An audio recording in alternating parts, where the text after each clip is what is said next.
ભરેલા ભીંડાની કઢી સાંભળતા જ પાણી આવી ગયું ને મોઢામાં. તો આજે આપણે બનાવવાના છે ભરેલા ભીંડાની કઢી. અને 250 ગ્રામ નાની સાઇઝનો ભીંડો ભરવા માટે 3 ચમચી ધાણા જીરું, 1 ચમચી કાશ્મીરી લાલ મરચું, અડધી ચમચી લસણની ચટણી, અડધી ચમચી હળદર, 5 ચમચી હિંગ, 1 ચમચી દળેલી ખાંડ અને 1 ચમચી મીઠું. એની સાથે કોથમીર અને થોડું શીંગ તેલ નાખી અને મસાલાને મિક્સ કરી દઈએ. અને મસાલો મસળી અને તૈયાર થઈ જાય એટલે આપણો મસાલો કંઈક આવો થોડો કોરો અને ભીનો એવી કન્સિસ્ટન્સીનો તૈયાર થશે.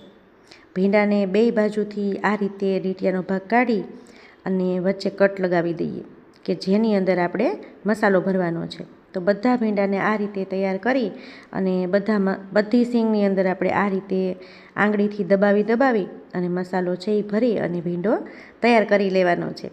મિત્રો, આ ભીંડો છે ને એકદમ મસ્ત લાગે છે ટેસ્ટમાં. તમે ચોક્કસથી ટ્રાય કરજો. અને અગાઉથી પ્રીહીટ કરેલા ઢોકળિયા કુકરની અંદર કાણાવાળી પ્લેટમાં આપણે આ ભીંડો છે એ બધો મૂકી દેવાનો છે. અને સરસ રીતે પાથરી અને ઢાંકણ બંધ કરી અને 10થી 15 મિનિટ માટે આપણે એને સરસ રીતે બફાવા દેવાનો છે. બફાય ત્યાં સુધીમાં આપણે છે એ કઢી તૈયાર કરી લઈએ. તો એના માટે અહીંયા મેં 1 લીટર છાશ લીધી છે. છાશ છે જ ખટુમરી રાખવાની. અને એની અંદર આપણે 2.5 થી 3 ચમચી જેટલો ચણાનો લોટ લેવાનો છે અને 1 ચમચી ઘઉંનો રોટલીનો ઝીણો લોટ, અને એને સરસ રીતે મિક્સ કરી દેવાનું છે.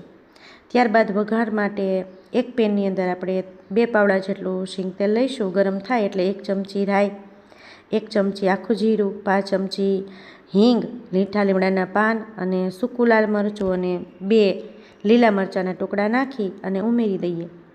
અને વઘારમાં લીલા મરચાં છે એ થોડાક સતળાય ત્યારબાદ આપણે એની અંદર છાશ ઉમેરી દેવાની છે અને સરસ રીતે મિક્સ કરી દેવાની.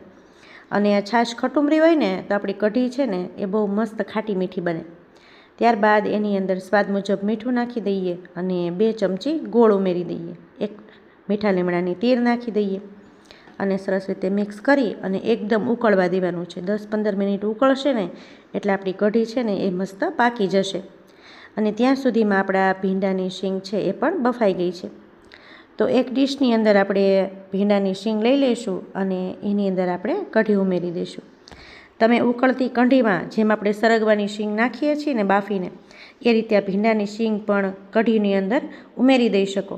આ 2 રીતે બને છે કે શીંગની ઉપર જમતી વખતે આપણે કઢી નાખીને ખાઈએ, અથવા તો ઉકળતી કઢીમાં આપણે સરગવાની જેમ કઢી બનાવીએ છીએ એમ જ ભીંડાની કઢી પણ બની શકે.